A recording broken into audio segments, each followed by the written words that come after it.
go to university. I was one of those Asian girls, not necessarily encouraged or pushed by my teachers in Leeds in the 80s, nor by my parents who, as hardworking immigrants, shopkeepers, were focused on working all hours to support their families.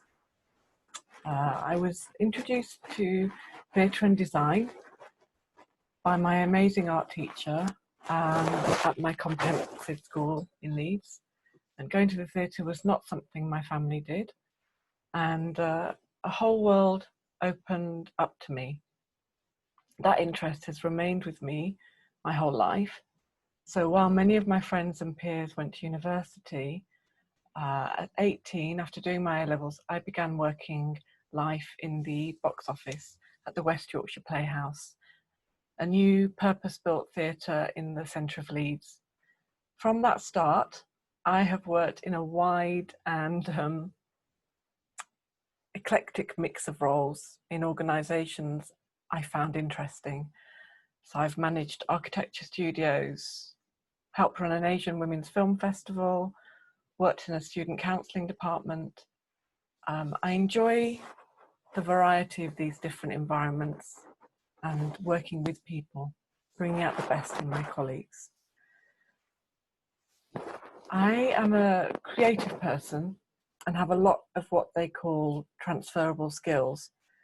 So in most organisations in which I've worked, I did a bit of everything, starting in one role and then trying different things and taking on more work and projects, all the while learning and improving my skills and knowledge.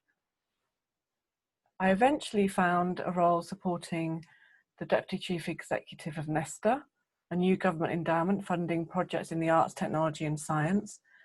For me, this was such an exciting environment, surrounded by people passionate about arts, education, technology and science. I went on to help set up Nesta Future Lab in Bristol, an offshoot of Nesta, with the aim of funding projects that use technology to change the way people learn. I worked my way up to becoming head of partnerships, organising events, building relationships with businesses and potential collaborators. I left to have my children, and my first job on my return was managing the office at Digital Science.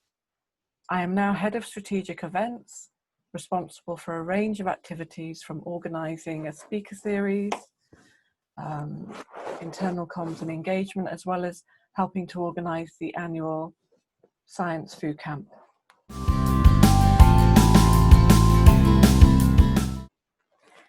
In all my roles, I've been open to new ways of working, new ideas, and tried hard in all that I do to be inclusive, allowing all to have a voice and be heard. I'm constantly learning from my colleagues, but also in everything that I do, being a governor at a secondary school, volunteering in my local community in East London, and being a parent. Rather than a professional achievement, I would say playing hockey again at the age of 46 was a huge achievement. I joined my local hockey club to get fit, as I'd loved it and was really good at it as a child at school. And I was over the moon when they said I was good enough to play in the league. And I've made friends for life at the club, women of different backgrounds, different ages, and hugely supportive. Waltham Forest Hockey Club is a big, friendly and diverse club in East London. And I think I've inspired my two children who used to come and watch me play, running around the pitch. And they're both now accomplished hockey players, doing really well.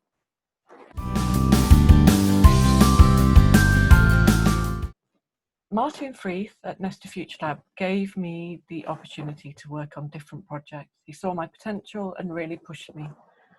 Also, he'd been a producer at the BBC for many years, working on programmes like Tomorrow's World. And through him and my work at Future Lab, I became a member of BAFTA. Annika Small, a founder of a number of startups in the areas of social enterprise and technology, has been a huge role model for me, provided lots of guidance. And Timo Hannay, founder of Digital Science, encouraged, challenged, and really pushed me from the startup days of Digital Science 10 years ago. But I also want to mention my three strong sisters and all my sister friends who provide a richness to my life, and I learn from them every day.